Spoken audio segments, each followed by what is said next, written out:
Amados irmãos, sejam bem-vindos a mais uma reunião do livro Apocalipse, desse livro maravilhoso em que o Senhor tem nos ensinado muitas coisas preciosas, muitas verdades preciosas e tem, eu creio assim, né, tem mudado a nossa vida. Aqueles que têm participado dia após dia, e têm permitido o Senhor trabalhar no coração, o Senhor tem pouquinho a pouquinho mudado a nossa vida, né? Pelo menos nós cremos nisso e queremos isso.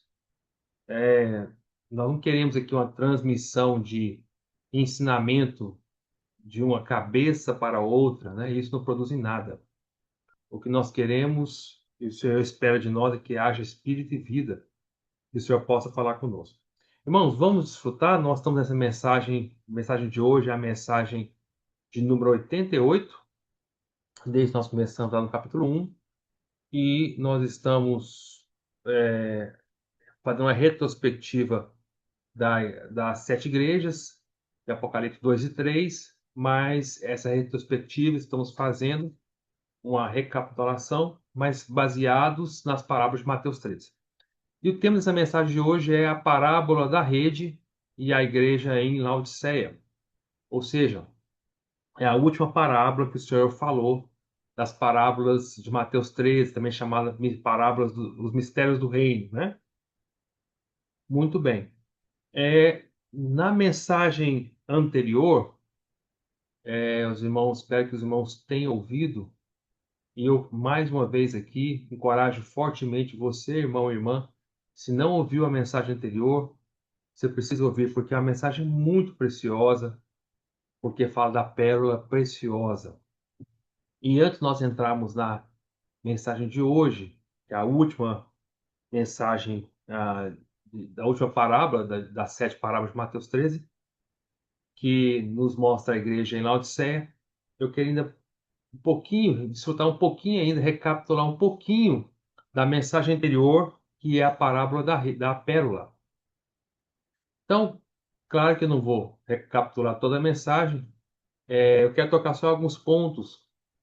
Você se recorda, irmãos, que nós falamos na mensagem anterior sobre a parábola da pérola, como essa pérola ela é preciosíssima e como ela é tão preciosa e é uma pérola única. Que o Senhor, então, ali que é na parábola, o Senhor é o negociante, por um lado, né? Por um lado, claro, o aspecto principal da parábola, a tradução principal da parábola, assim, a explicação principal da parábola, realmente que o Senhor é o negociante. Mas em aplicação, nós também podemos dizer que cada um de nós podemos ser esse negociante também, que sai para comprar essa pérola de grande valor que é Cristo e a igreja. Mas voltando, o negociante ali, primariamente, né, e principalmente, é o próprio Senhor, e nós vimos que ele vendeu tudo que ele tinha, ele pagou um alto preço para comprar a igreja, para comprar essa pérola que é a igreja. E nós explicamos para os irmãos como essa pérola é produzida, como é que a igreja foi produzida, como que essa pérola é produzida. Quando nós estamos falando da igreja, queria deixar bem claro para os irmãos, segundo a parábola da pérola, eu não estou falando aqui da igreja em geral. Nós estamos falando aqui da igreja em Filadélfia. Então, essa pérola, ela não é a igreja em geral, né? Ela não é as sete igrejas, todas as sete igrejas, não.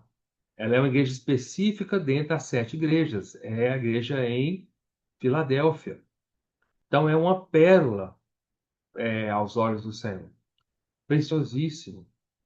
E a igreja em Filadélfia é o nosso objetivo. Nós aqui, várias vezes falando para os irmãos, e quando nós estávamos falando das mensagens da igreja de Filadélfia, deixamos bem claro que nós não ousamos afirmar que nós somos a igreja de Filadélfia. Nós não falamos isso. Continuamos não falando isso. Mas nós ousamos sim afirmar de todo o nosso coração que nós temos sim a igreja de Filadélfia como nosso modelo de objetivo de como igreja. E nós queremos sim nos tornar um dia, se assim o Senhor tiver misericórdia de nós, a igreja em Filadélfia. Gostaríamos muito de ser essa igreja. Queremos ser essa igreja, queremos ter esse objetivo como igreja. Reconhecemos que nós não somos, mas que queremos ser. E se vamos ser ou não, só o Senhor sabe. Mas o fato é que, por outro lado, depende do nosso coração também. E a igreja em Filadélfia, como a Pérola, como ela é produzida, irmãos? Tá? Ela é produzida, nós falamos, como é que uma pérola é produzida? Primeiro, a pérola era produzida por um grão de areia. Nós falamos isso para os irmãos, né? Um grão de areia insignificante, desprezível, sujo, porque a areia é meio suja, né? E um grãozinho sem nenhuma importância, sem nenhum valor, mas esse grão de areia, ele penetrou dentro da concha e feriu a concha, e criou uma ferida, um incômodo na concha, porque é um corpo estranho na concha. A concha não, ela é hermeticamente fechada. Ela abre por algum motivo, uma pequena abertura, o grão entra ali, né? É como se fosse uma exceção. Toda ostra ela abre para entrar um grão? Não, é raro uma ostra ter uma pérola, porque pérolas são raras. Então é muito raro, por algum motivo, essa ostra abriu e entrou um grãozinho ali. Mas esse grão que entrou, ele fere o molúsculo que está ali dentro, que é um ser vivo. Estou explicando a origem de uma ostra na natureza, né? De uma pérola numa ostra na natureza. Então, esse grãozinho, ele entrou, ele causou uma ferida, um incômodo imenso, machucou, feriu a ostra, o molúsculo. E aí, esse incômodo terrível que um grão de areia causou ali, que, como eu expliquei para os irmãos semana passada, né, você pode pensar, mas um grãozinho causa um incômodo. Aí eu dei um exemplo, né? Basta cair um grãozinho de areia no seu olho para você ver como é que é. Basta cair um ciscozinho no seu olho, aí sentir o incômodo que isso é. Como machuca, como você nem dorme à noite, como você fica desesperado, chorando o tempo todo, saindo lágrimas, visão turva. Cai um grãozinho para você ver tanto que é ruim. Outro exemplo, entra uma ferpinha de madeira na sua mão. Um espinhozinho pequenininho na sua mão. Vê se vai incomodar, se não vai. Não é? Então, não vai ferir, doer, machucar, não é? Só que, diferentemente de nós, porque nós somos o seguinte, quando entra um grãozinho de areia no olho ou uma ferpinha na sua mão, na minha mão, nós fazemos de tudo para expulsar isso. Porque nos machuca, nos dói, nos incomoda, nos fere.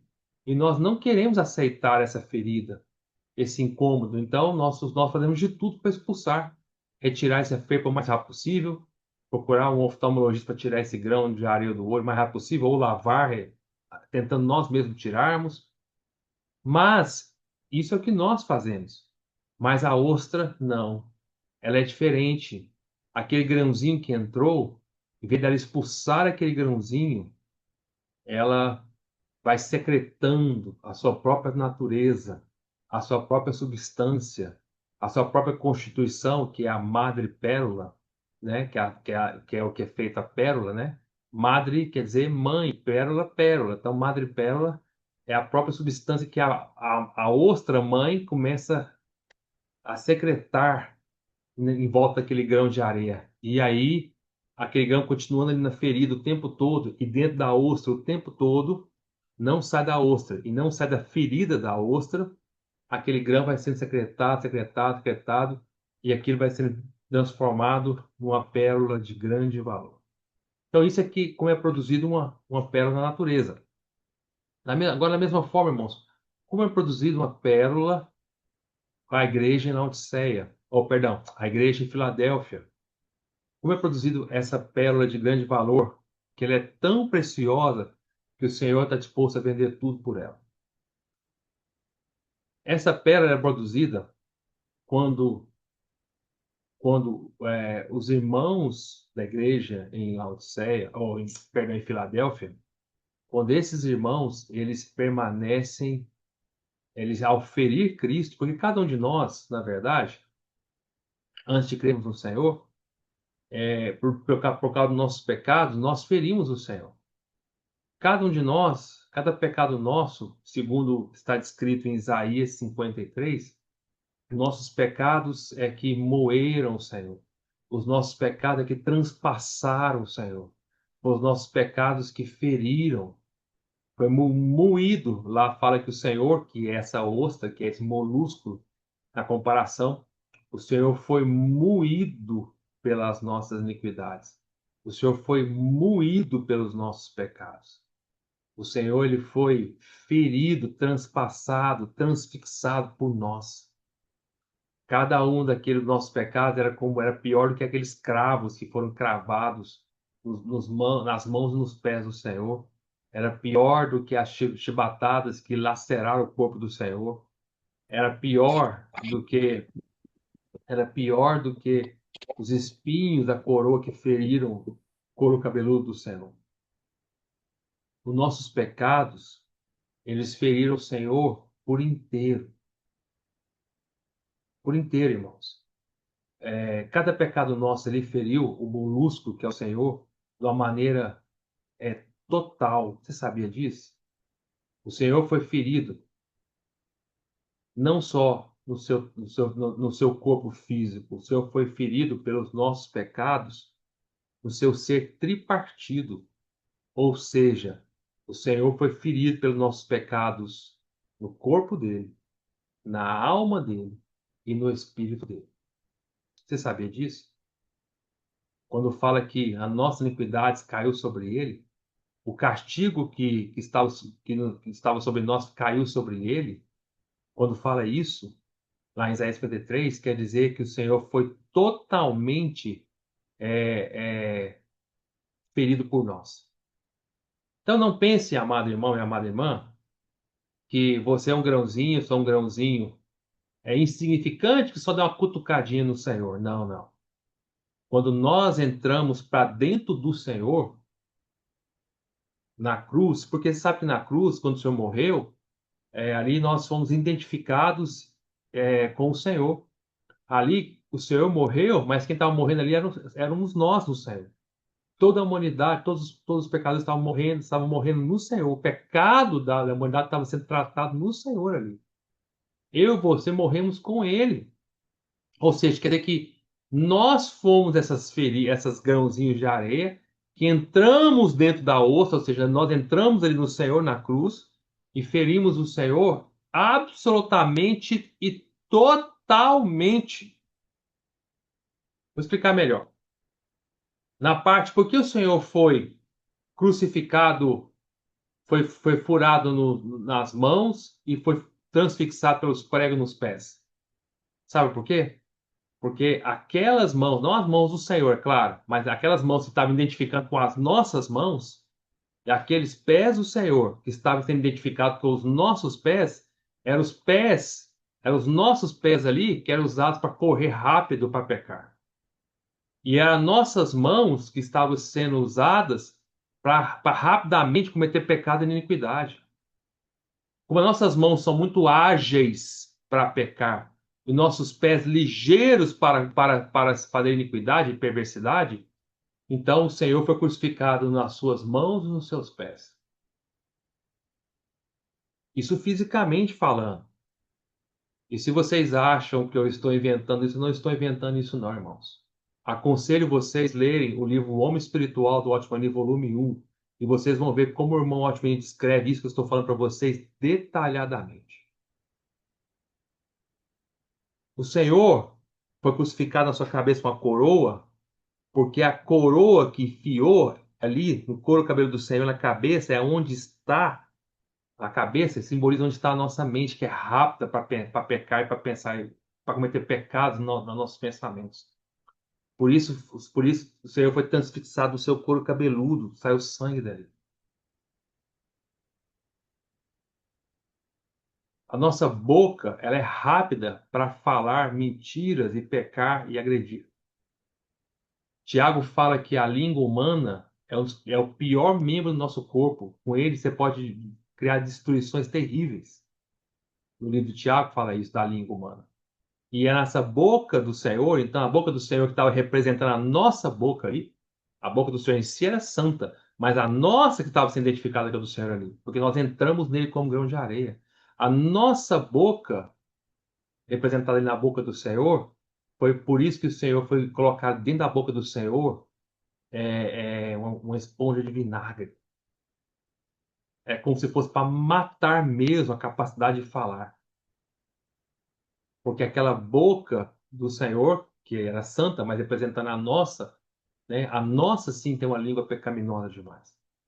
E nós estávamos identificados com o Senhor ali naquele momento.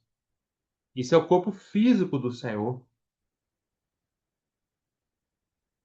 O Senhor, quando estava preso nessa posição, crucificado, ele não conseguia respirar direito ou ter forças. Foi perdendo as forças. Isso porque o nosso corpo pecaminoso que estava identificado com o Senhor ali é o corpo nosso que precisa perder força, porque tem uma força tremenda para pecar. Por isso, o corpo teve que ser crucificado. Você sabe que em Romanos capítulo 7, Paulo fala em Romanos 7 que esse corpo é o corpo da morte. É o corpo da morte. Esse corpo aqui, meu corpo físico do Gustavo, para as coisas de Deus, nossa, ele parece que não tem força para nada. Quando fala para ir para reunião, eu tô cansado, tão difícil, tá complicado. Para servir o Senhor tá tão difícil. Eu tô cansado, tá doendo, tá tudo dolorido. Aí naquela hora que tá dolorido, alguém fala assim: E aí?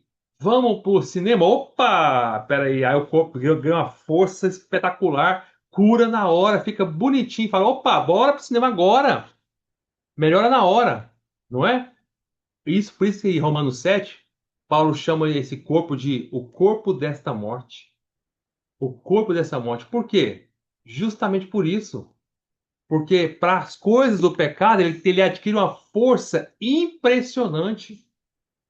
Por isso, esse corpo, quando foi identificado com o corpo do Senhor, precisava ser crucificado para que perdesse toda a força que ele tinha. Isso é o que nós fizemos com o Senhor, eu e você, ao penetrar no Senhor esse grão de areia. O corpo físico do Senhor foi esse estrago. Na alma do Senhor, se você ler ali, acho que o Salmo, se não me engano, o Salmo 22, se eu não estiver equivocado, né? Conta o que o Senhor passou de sofrimentos na cruz na sua alma. Sua alma lá fala que a sua alma derreteu como cera. Por quê? Porque a nossa alma é terrível. E a nossa alma precisava, naquele momento, derreter também. E o Espírito do Senhor foi afetado ali na hora? Foi. Nas últimas 3 horas do Senhor na cruz, ele ficou 6 horas, as primeiras 3 horas foi julgado pelos homens, né? Nas últimas 3 horas, ele foi julgado por Deus. Naquele momento, nas últimas 3 horas, o Espírito do Senhor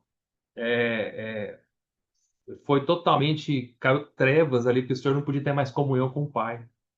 Isso é o que os nossos pecados fizeram quando eu e você, como grãozinho de areia, ao penetrar no Senhor ali na cruz, o que nós causamos de dano, estrago no molusco que é o cérebro. Eu estou querendo mostrar para os irmãos, meu sentimento aqui é mostrar o amor do Senhor. Ele poderia ter rejeitado isso, ele poderia, como o Senhor, no momento antes, né, quando antes de ser crucificado no Getsemane, ele orou: Pai, se possível, passa de mim esse cálice. É como falasse assim: Senhor, se possível, passa de mim esse grão de areia. Não deixa ele entrar em mim, não. Mas essa era a vontade do Pai. Então, se era a vontade do Pai, ele alegremente aceitou. E aí na cruz, cada um de nós aqui, milhares, vamos entrando ali, grãos de areia no Senhor, ferindo o Senhor.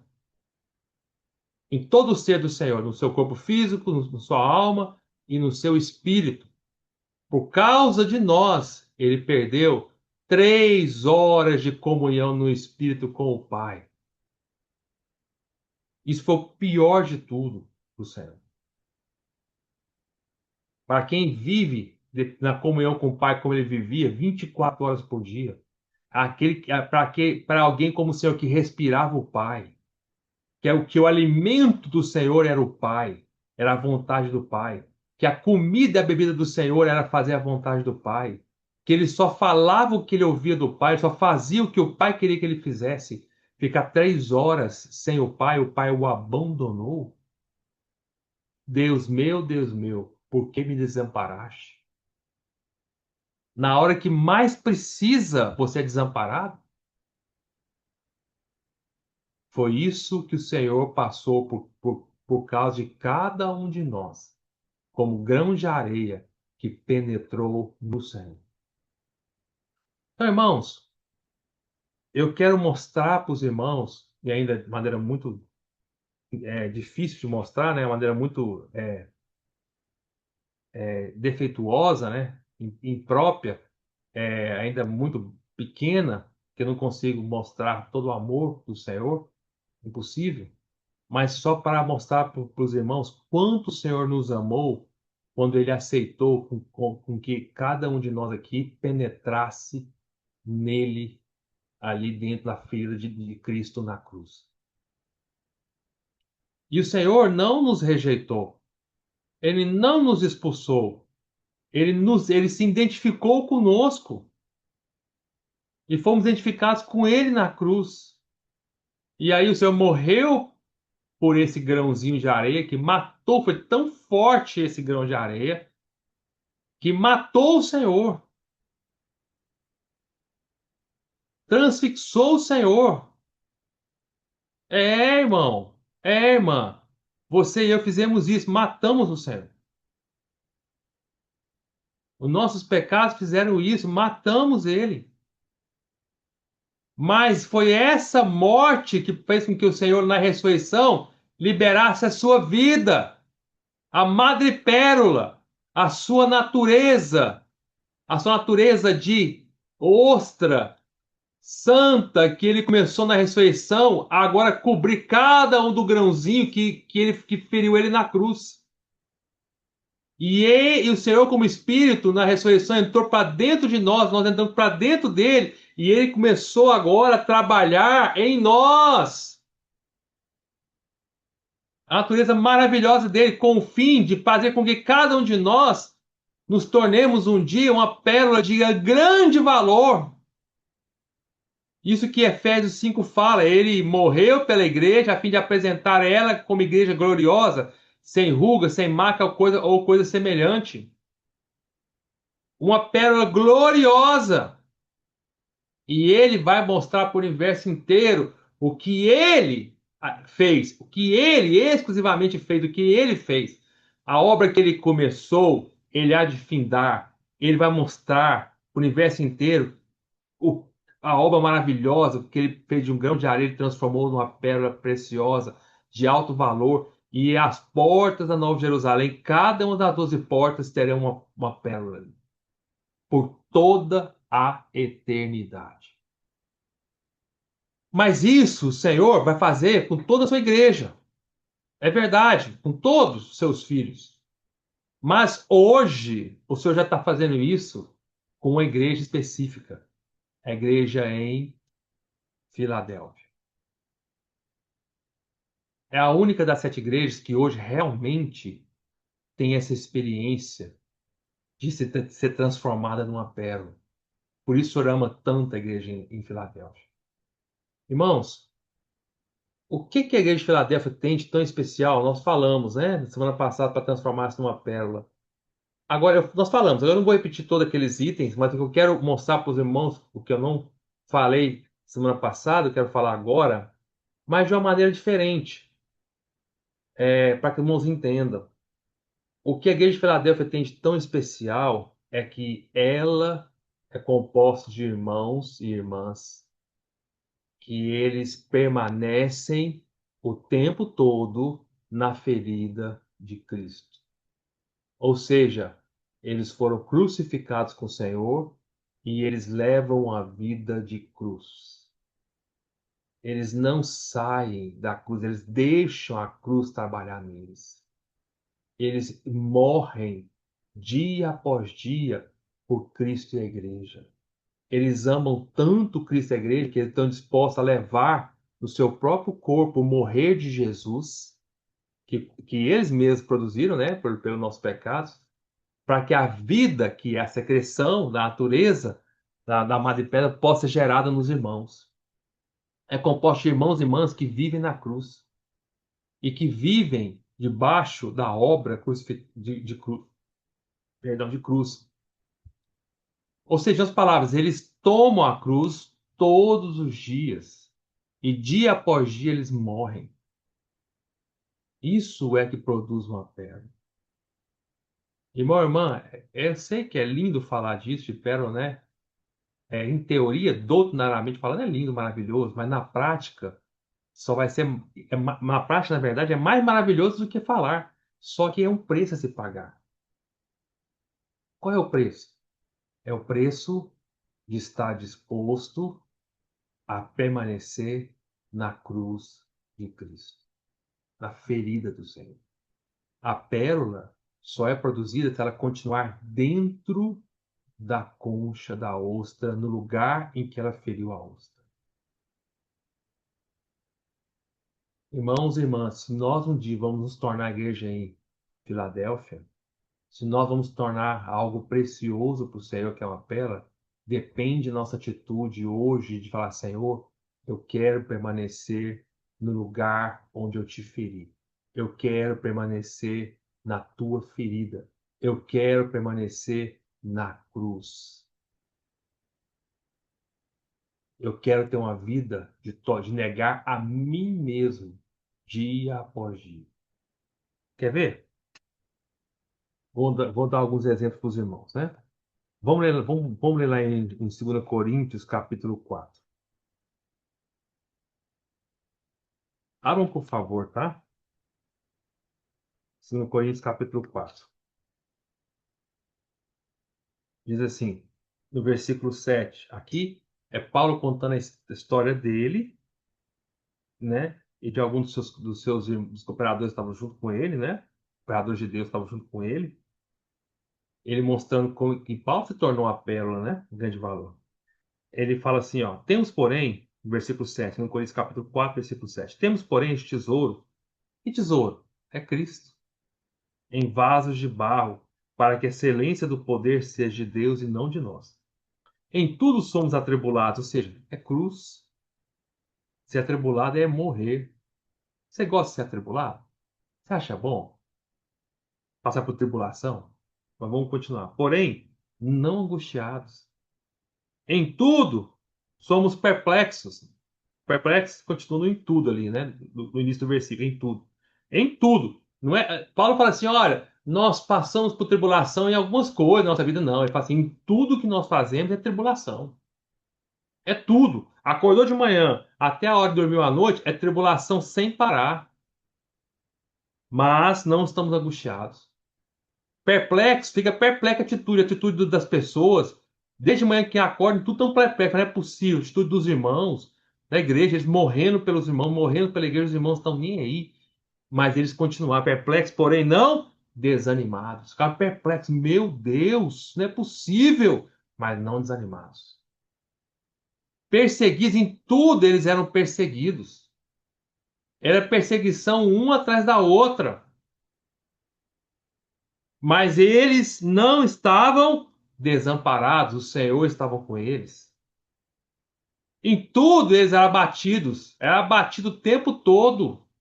Porém, eles falaram: nós não estamos destruídos. É como se falasse assim: está sofrendo, é cruz, é muita dificuldade, mas não terminou a história na cruz, está sendo gerada uma madrepérola, uma pérola preciosa. Quer ver? Ele fala, versículo 10: levando sempre no corpo o morrer de Jesus, ou seja, eles não saíam da cruz. Eles levavam no corpo deles a morte do Senhor, o morrer é a cruz, o morrer de Jesus é a cruz. Eles aplicavam a cruz o tempo todo. Para quê? Porque ao aplicar na cruz no Paulo e seus cooperadores, né? Não cooperadores de Paulo, cooperadores do Senhor, né?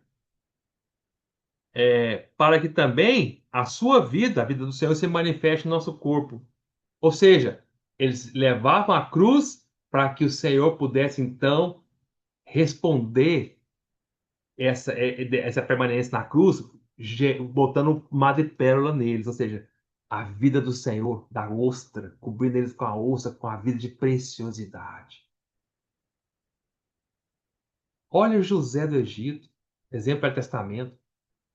Quanto mais ele tomava a cruz, mais o Senhor respondia de colocando a bênção sobre ele. Olha Daniel. Quanto mais Daniel era fiel ao Senhor, passava por perseguição, mais o Senhor respondia botando a bênção sobre ele. Quanto mais nós tomamos a cruz, o Senhor não responde quando nós tomamos a cruz, rindo de nós. Não. O Senhor responde quando nós tomamos a cruz com o quê? Ele dá a sua vida para nós. Ele nos reveste com a vida preciosa dele mesmo, que é a vida amada e pérola, até virar uma pérola. Quando somos feridos, o Senhor vem e cobre mais ainda com, com a substância preciosa da vida dele. Aí ele continua. Porque nós que vivemos somos sempre entregues à morte, ou seja, não saímos da cruz. Por causa de Jesus, por causa da ostra, para que também a vida de Jesus, a vida da ostra, se manifeste em nossa carne mortal, em nós. De modo que em nós opera a morte, né? Estamos ali sofrendo, mas em vós, que é a igreja em Corinto estava falando, a vida. Então, o ponto é que eu estou aqui contando para os irmãos tudo isso para dizer o seguinte: a maneira de nós nos tornarmos a igreja em Filadélfia, uma pérola de alto valor, uma pérola única de alto valor, que faz com que o Senhor deseje, faça e faz isso, ele não só deseja, ele faz, ele vende tudo e compra essa pérola, tanto que ela é preciosa, nós vivemos uma vida de cruz hoje, para que o Senhor possa colocar sua natureza preciosa em nós. E isso tudo, agora é o ponto principal, isso tudo dentro da ostra. Ou seja, o lugar onde é produzida a pérola é dentro da ostra. Irmão ou irmã, alguém pode dizer assim na comparação, a ostra é Cristo. É Cristo, claro que é. Certíssimo. Nós falamos que estamos falando que o tempo todo que a ostra é Cristo. Mas, por outro lado, amado irmão e amada irmã, quero te dizer, a ostra é a vida da igreja. Se nós queremos nos tornar pérolas de alto valor, nós precisamos permanecer na cruz, na vida da igreja. Na cruz no lugar onde nós ferimos o Senhor, dentro da ostra. Amado irmão, pérolas são produzidas na igreja, em Cristo e a igreja. Em Cristo, estando em Cristo o tempo todo, no morrer de Cristo, mas gerando a vida nos irmãos, que é a ostra também. Nosso viver tem que ser um viver em Cristo e na igreja, e pela igreja. Por isso, irmãos, se você acha, se você não está, talvez, entendendo, pensa aí. Você acha que você consegue tornar-se uma pérola de alto valor sozinho na sua casa? Por isso que eu tenho dito para os irmãos, às vezes eu encontro até irmãos que não reúnem quando eu falo assim, alguns irmãos mais amigos, né? Mais íntimos um pouco, não reúnem conosco, eu falo assim, olha, eu sei que eles não entendem o que eu estou falando, né? Mas eu falo para eles assim, olha, se vocês soubessem quanto a vida da igreja é uma pérola de alto valor, vocês iam querer vender tudo por ela. Se vocês soubessem a preciosidade que é a vida da igreja, vocês iam desejar de todo o coração essa pérola. Estar nessa ostra para se tornar essa pérola. É porque vocês nunca viveram a vida da igreja. Viva para você ver. Ah, mas quer dizer que não tem problema na vida da igreja? Claro que tem milhões de problemas. Mas esse não é o ponto. O ponto é que tem milhões de problemas na vida da igreja, mas é o lugar onde nós somos trabalhados junto com os irmãos. Irmão, você quer ser uma pérola? Não saia da ostra. Não saia da ostra. A ostra é estar em Cristo e na igreja. Então, na vida da igreja, irmãos, tem que ser algo ativo, real, vivo. Ou seja, em todas as reuniões, todas, em todas as reuniões e servindo ao Senhor totalmente. E não só isso, desfrutando de Cristo, estando em Cristo de verdade o tempo todo. Aí é produzido em rosto, produzido uma pérola. Pague o preço por essa vida da igreja. Isso é o que Paulo faz com 2 Coríntios capítulo 4. Quando chega no capítulo 5, capítulo seguinte, Paulo usa uma expressão maravilhosa, que eu quero ler com os irmãos no versículo 14. Ele fala assim, ó, olha o versículo 13, ele fala assim, porque se enlouquecemos, é para Deus. Ou seja, eles são, em relação a Deus, eles ficam loucos. Nossa, Deus, o Senhor é maravilhoso, eu fico doido, doido. É muito bom. Não é assim, irmãos? Quando a gente está aqui desfrutando do Senhor, fica louco, é maravilhoso, é bom demais. Aí ele fala: se conservamos o juízo, é para vós outros. Ou seja, quando você pensa nos irmãos, fala assim: puxa, eu preciso conservar o juízo. Eu não posso ficar doido tanto assim, que eu preciso explicar para os irmãos, levar os irmãos a desfrutarem, ajudar os irmãos a desfrutarem. O que eu estou querendo dizer aqui, o que Paulo está querendo dizer aqui, no versículo 13, é que ele se preocupava com Deus e ele se preocupava com os irmãos. Ele é alguém que se preocupava o tempo todo estar na cruz, enlouquecendo em Deus, mas ao mesmo tempo se preocupava em manter o juízo para os irmãos. E esse irmão que ele escreveu aqui, pasmem, pasmem, esse irmão que está falando aqui é para os piores irmãos que tiveram na Bíblia, para os coríntios. Pensa numa igreja problemática. Ainda assim, Paulo está dizendo assim, essa igreja, ela é uma pérola de grande valor, ela é preciosa. Eu preciso manter o juízo para vocês. Aí, no versículo 14 seguinte, ele fala algo, irmãos, que eu gostaria tanto de impressionar vocês. Ele fala assim, pois o amor de Cristo nos constrange, julgando nós isto. Dois pontos. Aí ele vai explicar o que esse amor constrange ele. Ele fala: um morreu por todos, logo todos morreram. E ele morreu por todos, para que os que vivem não vivam mais para si mesmos, mas para aquele que por eles morreu e ressuscitou. Sabe o que Paulo está querendo dizer? Está querendo dizer que tudo que ele fazia, tudo que Paulo fez, irmão, irmã, responda-me. Vou lhe perguntar. Paulo fez pouca coisa? Paulo foi um dos irmãos mais usados por Deus. No Novo Testamento, dos 28 livros do Novo Testamento, se eu não contei errado, que 14, metade foi escrito por Paulo. Paulo evangelizou praticamente toda a Europa, praticamente. Paulo viveu a sua, depois que ele se converteu, ele viveu sua vida inteiramente por Cristo e a igreja. Mas tudo isso que Paulo fez, ele fez por causa de uma única coisa: o amor de Cristo que constrangia ele. Ele pensava assim: puxa, como é que eu não vou servir e amar e servir esse Cristo maravilhoso que morreu por mim? Como eu posso querer viver para mim? Como eu posso querer fugir da ostra, que é a vida da igreja? Como eu posso ser mesquinho, egoísta e pensar só em mim? Eu não posso. Cristo morreu tanto por mim. Olha que amor ele deixou com que eu, o Saulo, que perseguia ele, perseguia os cristãos, que odiava ele, odiava os cristãos, entrasse para dentro dele como um grãozinho nojento que eu era, sem valor, e ferisse ele. E agora ele, como resposta, em vez dele me expulsar, me cuspir fora, ele está me recebendo e me transformando em algo de grande valor, que nunca poderia ser se não fosse ele. Ele me recebeu em Cristo e a igreja. Puxa, como eu posso viver para mim? Se ele morreu, ele me amou tanto morrendo por mim, como eu posso ser tão egoísta? Eu não posso. Como eu posso perder as reuniões da igreja se ele morreu tanto por mim? Como eu posso não ler a palavra de Deus se ele morreu tanto por mim? Como eu posso não querer orar ou jejuar se ele morreu por mim? Como eu posso não querer servir ao Senhor se ele morreu por mim? Como eu posso não querer pagar o preço por ele se ele morreu por mim? Esse amor me constrange.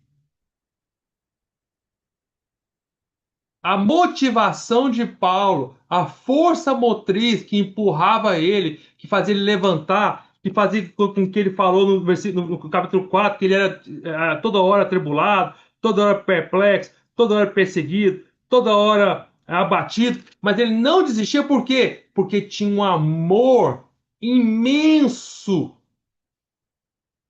imensurável, impossível de ser descrito por mim, por qualquer outra pessoa que motivava ele, era o amor de Cristo, de alguém que morreu por mim. De alguém que, mesmo que era perseguido, odiado sem motivo nenhum, o amou e o encontrou no caminho de Damasco e o recebeu e fez dele uma pérola preciosa de alto valor no reino. Como ele poderia não viver por ele? Versículo 15. E ele morreu por todos. Ele aceitou com que todos nós feríssemos ele, para que os que vivem não vivam mais para si mesmos, mas para aquele que por eles morreu e ressuscitou. E aí, irmãos, eu vou entrar agora na mensagem de hoje. Voltando lá para Mateus 13.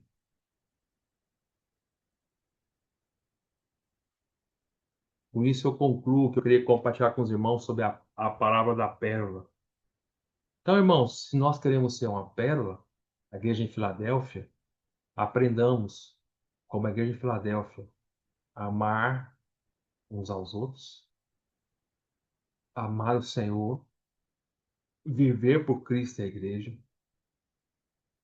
deixar a cruz operar em nós, permanecer na ferida de Cristo, nós ferimos ele na ostra, na cruz, deixar com que ele, por estarmos na ferida, secrete a sua vida de ressurreição em nós, e por estarmos dentro da ostra, que é a vida da igreja, não sairmos dessa ostra nunca. Assim vamos ser uma pérola de grande valor, não é? Agora a palavra da rede, Mateus 13, versículo 47. Eu vou ser rápido, tá, irmãos? É bem curta, né? Fala assim: o reino dos céus é a última parábola, né? O reino dos céus é ainda semelhante a uma rede que, lançada ao mar, recolhe peixes de toda espécie. Presta bem atenção, irmãos. A rede é lançada ao mar. Vai imaginando o que o senhor estava querendo dizer aqui. Imagina essa cena. Está comparando o reino com uma rede, tá? Aí você pega a rede, lança no mar. Então, ninguém lança a rede na terra, é no mar, tá? E recolhe peixes de toda espécie. Quando você lança uma rede ao mar, você vai puxar essa rede, vai vir peixe de tudo quanto é coisa. Quando você lança a rede, você não escolhe qual peixe vai pegar, certo? Aí, versículo 48. E quando já está cheia, quando ele percebe, o pescador percebe que a rede está cheia, ele também não lança e já puxa na hora. Ele lança, espera ficar um pouco cheio. Quando ele percebe que está cheia, os pescadores, que são peritos nisso, né? Eles arrastam-na para a praia. Olha a palavra arrastam, arrastam-na.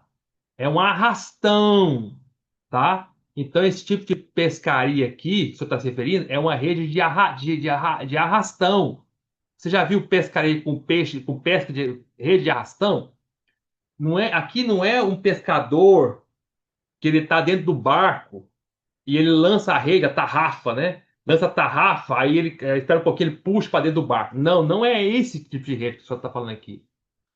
Está falando aqui é de pescadores que estão ali no início, estão no mar, entram no mar, mas não a parte funda do mar, fica na parte rasa do mar, e eles lançam a rede, armam a rede assim, eles lançam com o barco a rede longe, né? Depois eles ficam ali, sai do barco, fica na praia ali, mas na água até aqui mais ou menos. Vocês já viram isso?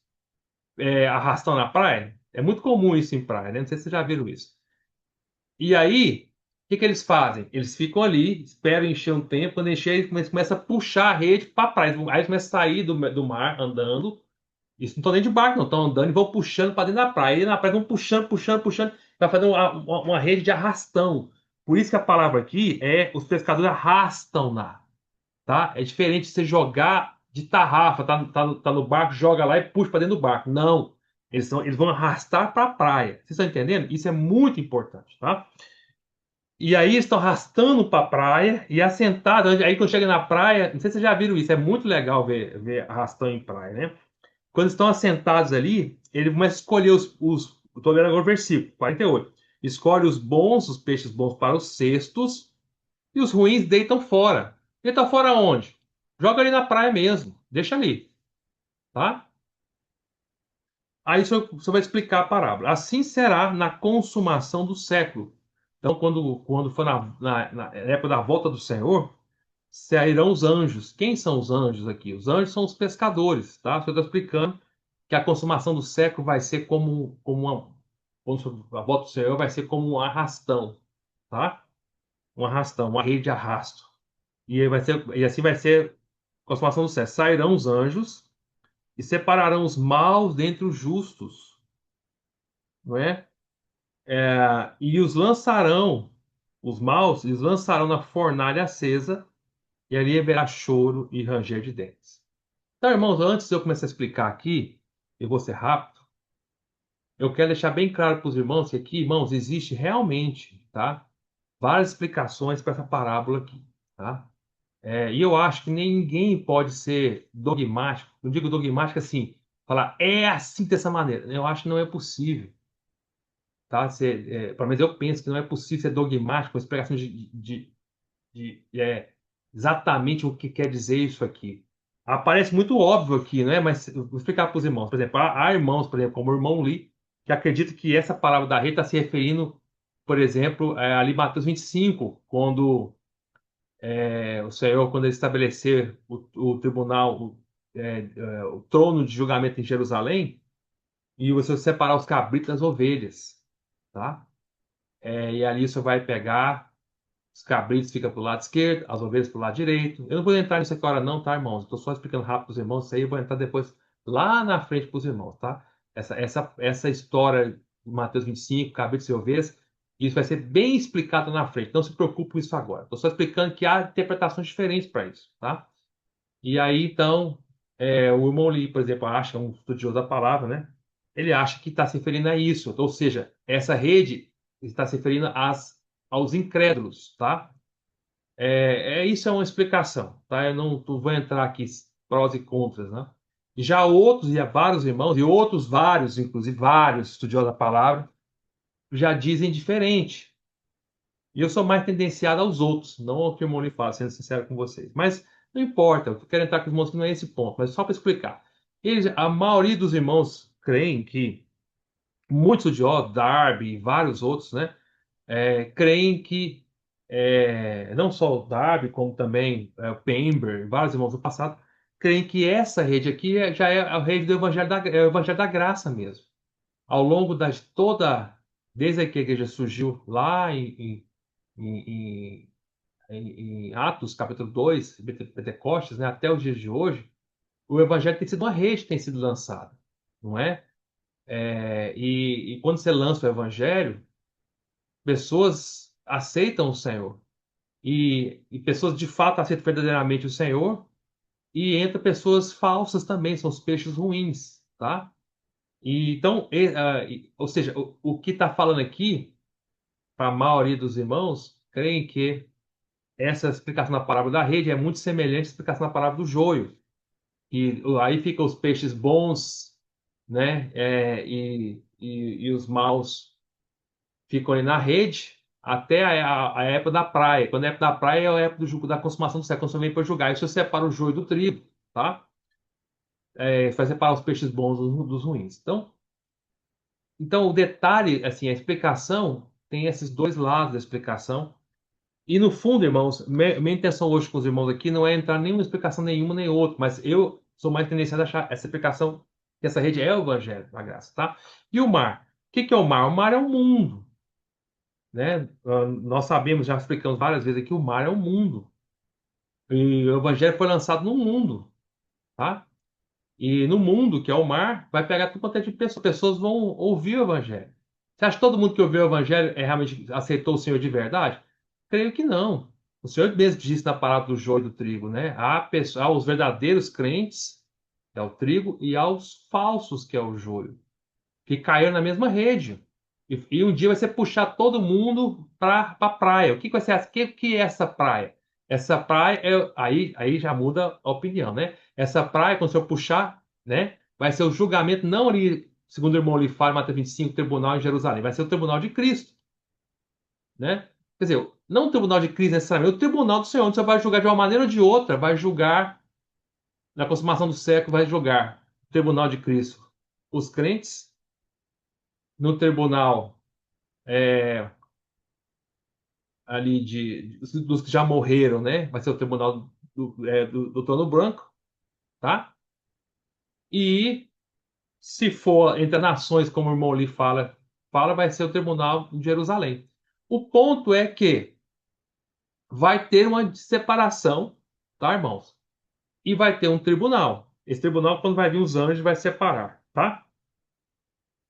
Não fiquem chateados comigo de não dar a explicação direto para os irmãos, porque, como eu estou explicando para os irmãos, há interpretações diferentes, tá bom? Eu penso mais na primeira, tá? Mas não importa. Agora, o que que importa? Não importa porque nós estamos, não importa no sentido do que nós estamos querendo falar aqui hoje. Então, nós estamos querendo falar aqui hoje que a palavra da rede, ela também diz respeito à igreja em Laodiceia. Como, irmão Gustavo? Onde? O que que você vê na igreja de Laodiceia aqui? Como é que essa palavra da rede pode estar relacionada com a igreja de Laodiceia? Esse sim é nosso encargo da mensagem de hoje, tá? Bom, vou explicar para os irmãos rapidamente aqui, é bem rápido, né? É, Vocês sabem que a igreja de Laodiceia é a última das sete igrejas, assim como a palavra da rede é a última das sete parábolas, tá? E a igreja de Laodiceia, ela veio depois da igreja em Filadélfia. Da mesma forma, a parábola da rede vem depois da parábola da pérola. Mas o ponto é que não é isso que prova a semelhança com a igreja de Laodiceia. O que prova é que a igreja de Laodiceia, qual era a característica deles? Eles eram orgulhosos, tá? Eles achavam que tinham muitas riquezas. Eles achavam que eles eram abastados, tá? É exatamente o mesmo princípio quando você lança a rede e arrastão, os pescadores acham que a rede deles está cheia de coisas boas, que eles estão riquíssimos, que ali só pegaram uma baita de uma pescaria, que eles estão com a rede cheia de riqueza e quando vem para a praia, ou seja, quando é no julgamento, a praia é o julgamento. Quando vem, tá? Os pescadores arrastam para a praia e vão escolher, quando vai chegar na praia, quando vai ter aquele julgamento, aí no julgamento é mostrado que não, o que aqueles pescadores pegaram, que eles achavam que eram só coisas boas, havia muitas coisas que não tinham valor nenhum. Ou seja, que eles não eram tão ricos quanto eles estavam pensando, que eles não estavam tão abastados quando eles estavam pensando, que a rede deles não tinha tantas coisas boas quando eles pensavam, que eles tinham pegado só coisas boas, não, que haviam coisas ruins também, ou seja, que eles tinham coisas que não eram realidade, verdadeira, não eram os peixes bons. Havia peixes bons? Havia, mas também havia peixes ruins, ou seja, nem tudo que eles tinham era real. Aí é como no tribunal de Cristo você fala para eles assim: olha, vocês acham que eles estão ricos e abastados? Vocês estão pobres, cegos e miseráveis. Ou seja, todos um dia, todos nós, agora já aplicando para a igreja, tá? Para a igreja. Eu estou aplicando para a igreja. Igreja, grave isso, igreja. O tribunal de Cristo, que é o tribunal para a igreja, naquele dia, quando o Senhor pegar nossas redes, as minhas e suas, e vai dizer assim: deixa eu ver o que você tinha na rede realmente como igreja. Vocês se achavam muito ricos e abastados, achavam que tinham muitas riquezas. Mas aonde estão as riquezas de vocês? Cadê os peixes bons? Realmente, vocês têm alguns peixes bons, mas cadê toda essa riqueza pesada que estava a rede de vocês, vocês achavam? Estou rico, vocês falavam. Não é isso que a gente em Laodiceia falou? Vamos ler lá, Apocalipse capítulo 3, versículo 17. Olha o versículo 15. Conheça as tuas obras, que nem és frio nem quente. É como se eu tivesse falado para ele assim: olha, eu sei que vocês. É, conheça a obra de vocês. Eu sei que vocês têm jogado uma rede, tá? Vocês têm jogado uma rede aí, pregado o evangelho, ganhado pessoas, têm falado, têm estudado a palavra de Deus, têm se enriquecido com as verdades da palavra. Eu conheço a obra de vocês. E sei que vocês não estão com a rede vazia, frio. E sei que vocês não estão com a rede também totalmente cheia de coisas boas, maravilhosas, de realidade da palavra, não, que é quente. Vocês não são nem rede vazia, nem rede tão rica quanto vocês estão pensando que é quente. Aí você diz assim, porque as morno, vocês estão metade, é morno, é metade frio, metade quente. Tem coisa, tem peixe bom e tem peixe ruim. Porque és morno, nem és quente, nem é cheio de riquezas, como vocês estão achando, e nem frio vazios. Mas como vocês são metade, estou a ponto de vomitar da minha boca. Esse é o princípio. Pois diz, estou rico. Ah, minha rede está rica. Olha, eu arrastei, peguei um monte de peixe. Está pesada, a rede está cheia. E abastado, estou rico e abastado. E não preciso de coisa alguma. Olha como a minha rede está lotada de realidade espiritual, de verdades, a palavra, de doutrinas e tal. Aí você fala assim, nem sabe que tu és infeliz, miserável, pobre, cego e nu. Quando for no julgamento, você vai mostrar o que tinha nessa rede realmente. Tinha coisa boa? Tinha, mas tinha muita coisa ruim também. Então, esse é o princípio da relação, muito rápido, muito simples, do princípio da relação da igreja é, em Laodiceia com a parábola da rede. Então, o que a parábola da rede nos mostra, irmãos? É muito simples e rápido, né? Nos mostra que na parábola da rede tem uma rede ser jogada, é arrastada, os pescadores puxam ela cheia, acha que tem muita coisa boa, só tem coisa boa ali. Aí puxa para a praia. Na praia é o julgamento. Quando começa, vai separar, julgar. Quando começa a julgar, começa a ver que não tinha só ouro, prata e pedras preciosas, tinha muito madeira, feno e palha. Quando fala como isso eu acabei de citar, madeira, feno e palha, ouro, prata e pedras preciosas, são materiais que Paulo nos ensina em 1 Coríntios capítulo 3 para edificar sobre o fundamento que é Cristo, para edificar a igreja. Ou seja, Paulo fala que a igreja pode ser edificado por esses 6 tipos de materiais. Não que pode, mas pode acontecer de usar esses 6 tipos. Claro, Deus espera que nós edifiquemos a igreja com os 3 últimos tipos preciosos, que é o ouro, a prata e as pedras preciosas. Eu expliquei para os irmãos, o ouro simboliza a natureza de Deus. A prata simboliza a cruz, a redenção de Cristo, a obra da cruz. E as pedras preciosas simbolizam o processo de transformação que o Espírito faz em nós. Então, o Senhor espera que nós edifiquemos a igreja com o Deus triuno, com o Pai, com o Filho e com o Espírito. Mas podemos também, não é que pode ter permissão, não, mas o homem muitas vezes edifica a igreja com os 3 primeiros materiais. São materiais naturais, da natureza, e que podem ser produzidos pelo homem. Esse é o ponto, que é madeira, feno e palha. Madeira, feno e palha, você pode produzir, irmão. A natureza mas o homem pode interferir nesse processo. Pode usar das coisas da natureza. O que quer dizer a madeira, feno e palha? Quer dizer, que o homem usa da natureza humana, que são coisas da natureza. Que o homem pode usar da sua própria natureza humana, sua natureza caída, das coisas dele próprio, não de Deus, do próprio homem, para edificar a igreja. Você não consegue produzir ouro ou aumentar o ouro. Você consegue pegar uma pedra de ouro e dobrar ela? Ou você consegue produzir ouro? Vou fazer agora uma fábrica de produção de ouro. Você não consegue. Uma fábrica de produzir pérola preciosa. Você não consegue. Ou uma fábrica de produzir prata. Não. Mas você consegue criar uma fazenda para produzir madeira. Uma fazenda para produzir feno. Uma fazenda para produzir palha. E você pode aumentar a sua produção de feno, madeira e palha. Ou seja, são coisas que a natureza produz, mas que o homem pode interferir. O que quer dizer isso? Quer dizer que esses 3 primeiros materiais, madeira, feno e palha, quer dizer que a obra do homem na igreja, para edificar a igreja, a ação do homem na igreja, usando o seu velho homem natural para edificar a igreja. Ou seja, é as coisas que o homem pode interferir. Como eu falei na mensagem passada, você não consegue produzir uma pérola de verdade. Pérolas sintéticas podem ser produzidas pela ação humana, pérolas de verdade não. Quer dizer, em teoria não, né? Irmãos, estão entendendo? Então, a parábola da rede, o princípio é que puxa a rede cheia e no julgamento vê que não tinha tanta realidade assim. E é isso que acontece com a igreja em Laodiceia. Ela se acha que está muito cheia e quando vem o julgamento do Senhor, vê que ela não tinha realidade assim.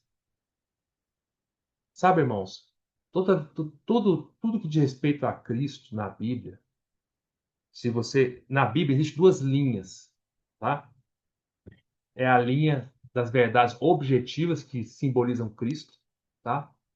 Qualquer verdade na Bíblia, o batismo, o perdão dos pecados, o sangue de Cristo, qualquer verdade, são verdades objetivas que simbolizam como se fosse Cristo para nós. Existe na Bíblia também a linha do Espírito, tá? O que é a linha do Espírito? É quando todas essas verdades de Cristo tornam-se reais para nós pelo Espírito.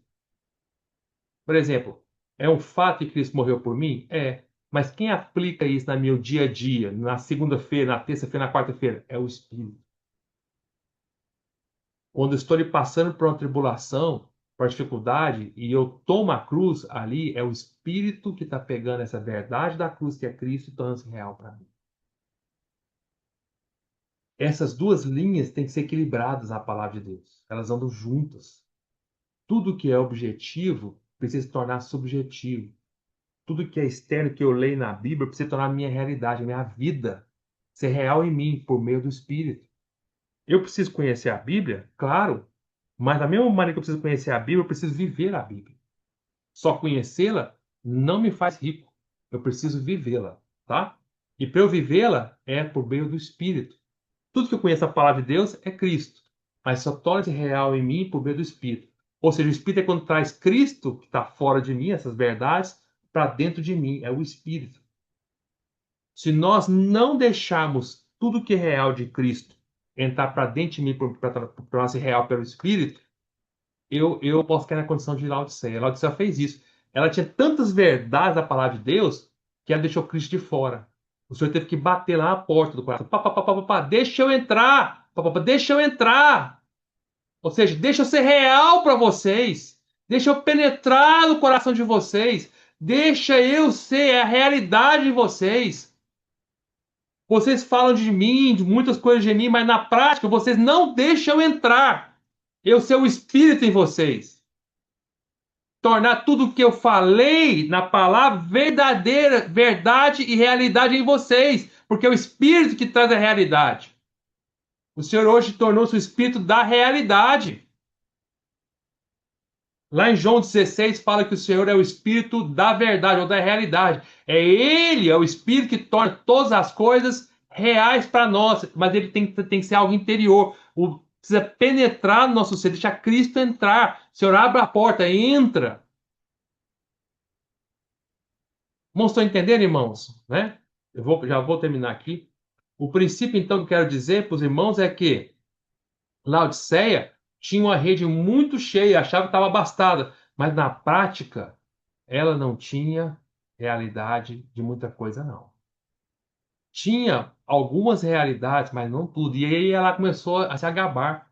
Olha como está cheio, olha como tem a rede cheia, vocês não têm. A minha rede tem muitos peixes, a de vocês não tem. Mas quem garante que toda a rede, tudo que você tem na rede que você puxou, realmente é peixe bom? No julgamento, nós seremos julgados, cada um de nós. No tribunal de Cristo é que ele vai separar o que nós temos de realidade e o que nós não temos de realidade. O que é peixe bom, verdadeiro, do que é peixe ruim, falso. Ou seja, aquilo que nós achamos que tínhamos de realidade verdadeira, no fundo é realidade falsa. É peixe falso, peixe ruim. E isso joga fora. Não vai nos aproveitar em nada. Isso que é a relação, tá, irmãos? É o mesmo. Eu sempre lembro dessa história aqui de Lucas 18. Eu vou só ler para os irmãos, tá? Quando fala do orgulho, né? Eu lembro de Lucas 18. da parábola que você contou das dois tipos de oração, né? Lucas 18, versículo 9. Lucas 18, 9, até parece lá até na Odisseia também, né? Fala assim, Lucas 18, 9. Propôs também essa parábola a alguns que confiavam em si mesmos. Ou seja, a minha rede está cheia. Por considerarem justos e desprezavam os outros. Ah, sua rede está aí, está vazia, ó. O Laodiceia era assim, falava assim, nós não somos, tudo bem, eu não sou, não tô quente, como alguns outros irmãos ali, como, eu não tô tão quente como Filadélfia, né, que tá quente, que tem uma rede realmente cheia de peixe bom, realmente, mas também não tô tão ruim que nem aqueles irmãos lá de Sais, que tem aquela rede vazinha, não. Minha rede tem coisa boa. É isso que é o sentimento, né? E despreza os outros. Aí, versículo 10: dois homens subiram ao templo com o propósito de orar. Um fariseu e outro publicano. Os dois foram orar. Os dois foram buscar Deus. O fariseu, posto em pé, orava de si para si mesmo. Orava de si para si mesmo. Desta forma, ó Deus, você vê que a oração dele, do fariseu, parece mais uma acusação, né? Nem parece uma oração, parece que ele está acusando. Ó Deus, graça. Parece não, ele está acusando.